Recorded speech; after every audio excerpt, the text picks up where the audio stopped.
वर्ष 2025 मध्ये 7 September पौर्णिमेपासून 21 September सर्व पितृ अमावस्येपर्यंत श्राद्ध पक्ष राहील। हा व्हिडिओ श्राद्धाविषयी काही अशी उपयोगी माहिती तुम्हाला देईल की कदाचित तुमच्यासाठी यापैकी अनेक बाबी नव्या असतील, म्हणून शेवटपर्यंत जरूर पहा।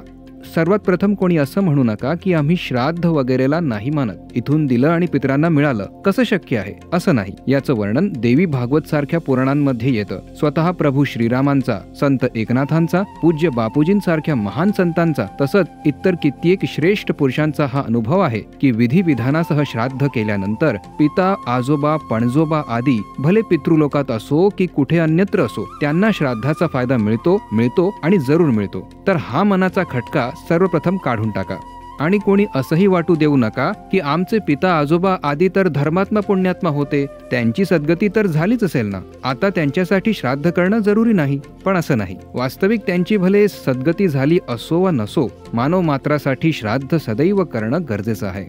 श्राद्ध केल्याने पितरांची तृप्ती आणि सद्गती होते। श्राद्ध करणाऱ्याला आयुष्य, पुत्र, यश, स्वर्ग, पुष्टी, बळ, लक्ष्मी, सुख, साधन, धन इत्यादीची प्राप्ती होते। पण श्राद्ध न करणाऱ्याच्या घरात वीर, बुद्धिमान, दीर्घायुषी, निरोगी संतान उत्पन्न होत नाही। तसं तर श्राद्ध पूर्वजांच्या मृत्यूतिथीलाच करावं, पण वेगवेगळ्या तिथींना श्राद्ध करण्याला आपलं एक विशेष महत्त्व आहे। या विषयावर डिटेलमध्ये एक व्हिडिओ आहे, ज्याची लिंक डिस्क्रिप्शन मध्ये मिळेल। आता श्राद्धाच्या वेळी कोणत्या आवश्यक बाबी ध्यानात घ्यायच्या आहेत हे समजून घेऊया। प्रथम तर कुतुब काळ, जो असतो श्राद्ध कर्मासाठी सर्वोत्तम काळ, म्हणजे दुपारी 11:36 पासून 12:24 थोडं मागे पुढे झालं तर हरकत नाही, पण या काळात श्राद्धाची विशेष पवित्रता असते।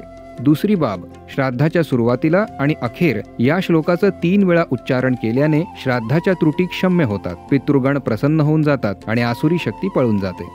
देवताभ्यः पितृभ्यश्च महायोगीभ्य एव च नमः स्वधायै स्वाहायै नित्यमेव भवन्त्युत। याचा अर्थ आहे समस्त देवता, पितरे, महायोगी, स्वधा आणि स्वाहा सर्वांना आम्ही नमस्कार करतो, हे सर्व शाश्वत फळ प्रदान करणारे आहे। तिसरी बाब, श्राद्धासाठी पुत्र असणं अत्यावश्यक नाही। जर पुत्र नसेल तर दौहित्र श्राद्ध करू शकतो। दौहित्र म्हणजे मुलीचा मुलगा। जर कोणीही नसेल तर पत्नीच आपल्या पतीचं विना मंत्रोच्चारणाचं श्राद्ध करू शकते।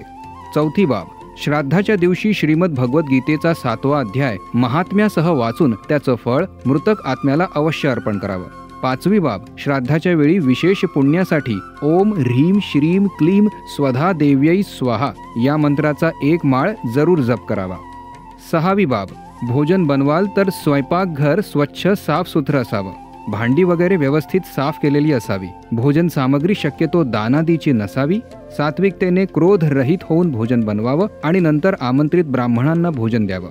श्राद्धाविषयी सविस्तर माहिती जाणून घेण्यासाठी आश्रमाद्वारे प्रकाशित पुस्तक श्राद्ध महिमा आजच गुगल प्ले स्टोअर किंवा आश्रम ई स्टोअर ॲपवरून डाउनलोड करावं।